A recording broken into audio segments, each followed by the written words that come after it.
Saudi Arabia opens up about the fact that they are now open to taking currencies other than the US petrodollar. They admit that China buys more oil than the United States. President Biden and the White House refused to say why Hunter Biden was paying the president $50,000 a month to rent his house. Russia opens up about why they attacked Ukraine, and the CEO of Pfizer refuses to answer questions the public wants to have answers for. Thank you so much for liking and sharing these videos. I really appreciate it as a small news station right here on YouTube. Former President Donald Trump has finally commented on documents showing that Hunter Biden paid his father $50,000 a month in rent during the year 2017. He stated, "Why was Joe Biden really paid $50,000 a month by Hunter for a house that's worth comparatively very little? Who actually owns the house?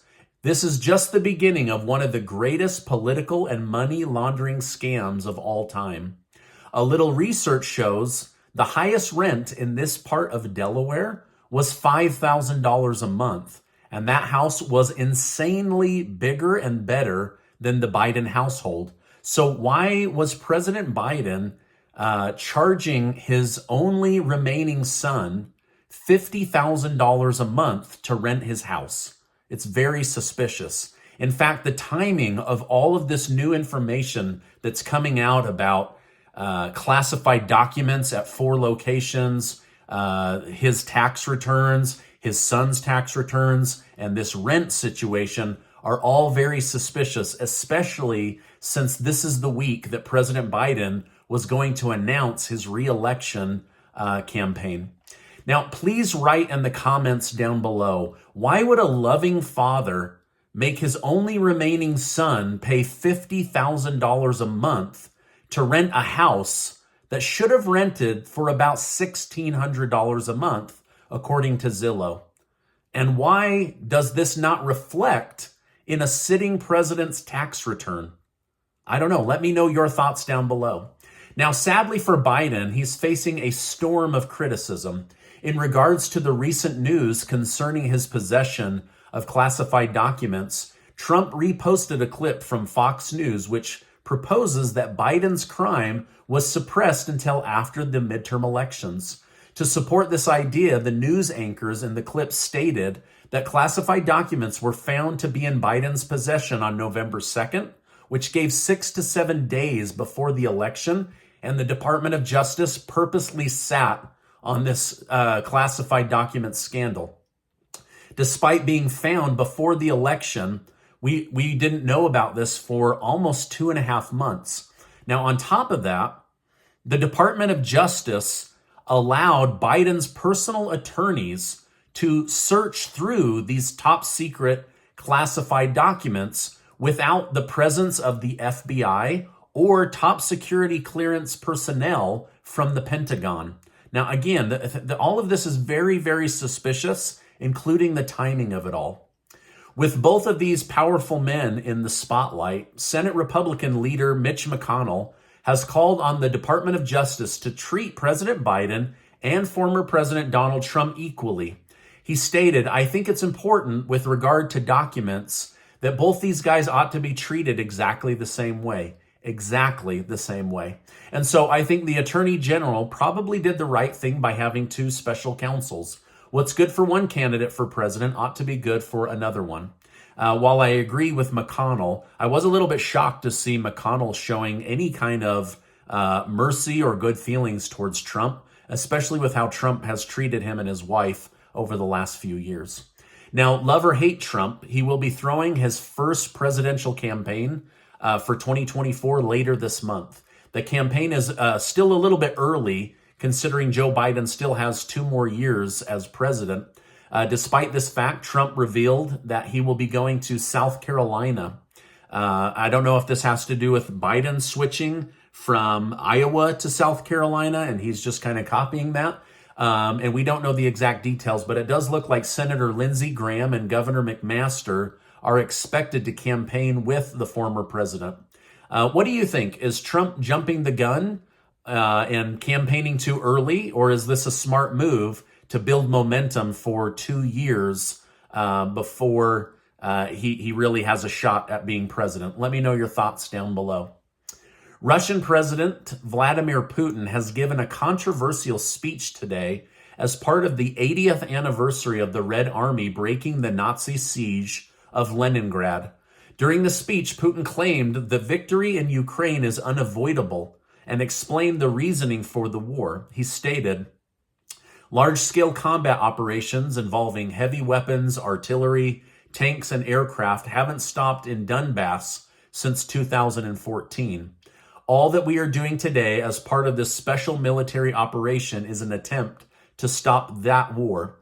This is the meaning of our operation, protecting people who live in those territories. So basically, if you don't know, Ukraine has been attacking their own people in the Donbass region.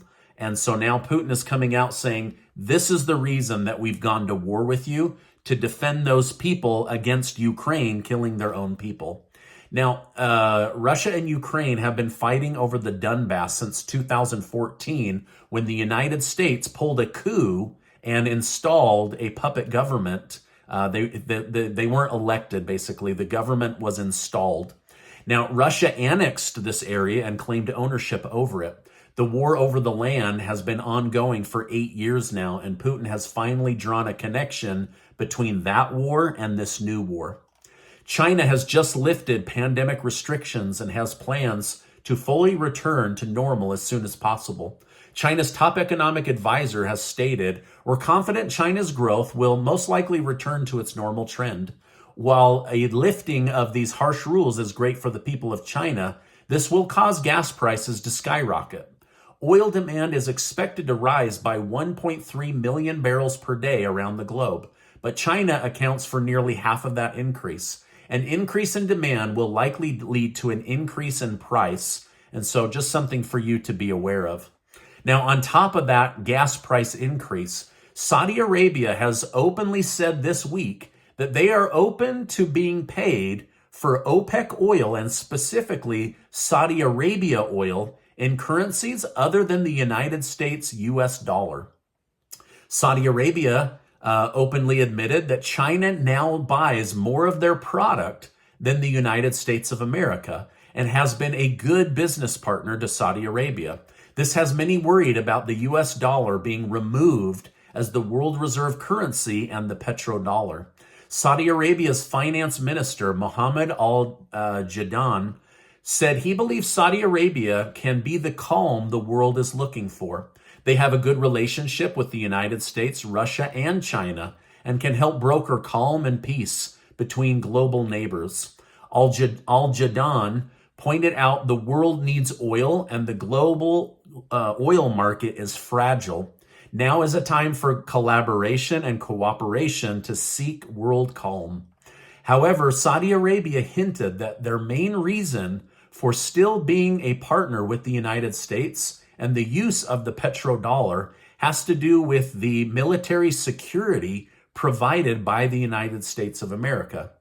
He hinted that they might be able to get similar protection from the Chinese military, but didn't commit to switching to the Chinese yuan just yet. So they're basically saying, hey, we're really considering getting rid of the hegemony of the US dollar, and most likely China would be the next best partner for us.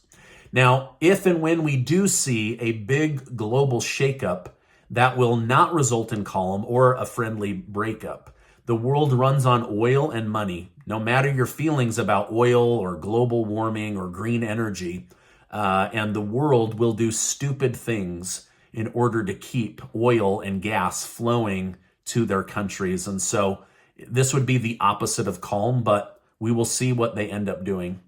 Rebel News had the opportunity to question the CEO of Pfizer in Davos, Switzerland, as he attended the World Economic Forum. Their first question was, when did you know the shots did not stop the transmission of COVID? How long did you lie to world governments while making billions of dollars hiding the truth? They said Pfizer was fined $2.3 billion for misleading the public back in 2009, How much will you be fined when the truth finally comes out? Now, I did look this up. Pfizer was fined $2.3 billion in 2009 for misleading the public about their drugs. Now, of course, the CEO said nothing to these newscasters. They asked him about 20 questions in 2 to 3 minutes. All great questions, things I would love to have an answer for, but he refused to speak to them, even though it's pretty obvious they knew that there was weakness, that this did not stop getting COVID or transmitting it to somebody else. Now, speaking of COVID and lockdowns, did you know that President Biden and the White House right now, their legal team is trying to bring back mask mandates and force mask wearing on the American public again? They want to muzzle us, especially on airplanes. Now, why do you think they want to muzzle Americans and keep us quiet? Why do you think they want us wearing masks all day long? And why, when under oath in a deposition, could Dr. Anthony Fauci not cite one study that showed the positive effectiveness of masks? Now, the medical industry has never been able to show the effectiveness of masks or social distancing, and it was the United States court system that had to intervene and rule that forcing people to wear masks was unlawful. But here we are heading into spring, and they're trying to force masks on us once again. Let me know your thoughts on that in the comments down below. Now, Casey and I are giving away $5,000 in cash to 10 of you here in the community. You're also going to be able to do some financial planning or debt liquidation with me. And I'm really excited to be able to work with these 10 winners one-on-one and give you that money thanks to generous video sponsors. Now, before you go, I want to remind you that you are amazing.